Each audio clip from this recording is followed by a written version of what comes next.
Justice Umar Ata Bandial ने 28वें chief justice Pakistan के ओहदे का हलफ उठा लिया है। सदर डॉक्टर आरिफ अलवी ने आइन के आर्टिकल 175 के तहत जस्टिस उमर अता बंदयाल को सुप्रीम कोर्ट का अगला चीफ जस्टिस मुकर्रर किया। जस्टिस उमर अता बंदयाल ने 28वें चीफ जस्टिस पाकिस्तान के ओहदे का हलफ उठा लिया है। सदर डॉक्टर आरिफ अलवी ने आइन के आर्टिकल 175 के तहत जस्टिस उमर अता बंदयाल को सुप्रीम कोर्ट का अगला चीफ जस्टिस मुकर्रर किया।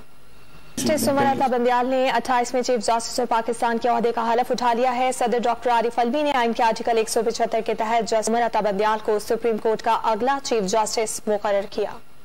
जस्टिस उमर अता बंदयाल ने 28वें चीफ जस्टिस पाकिस्तान के ओहदे का हलफ उठा लिया है। सदर डॉक्टर आरिफ अलवी ने आइन के आर्टिकल 175 के तहत जस्टिस उमर अता बंदयाल को सुप्रीम कोर्ट का अगला चीफ जस्टिस मुकर्रर किया।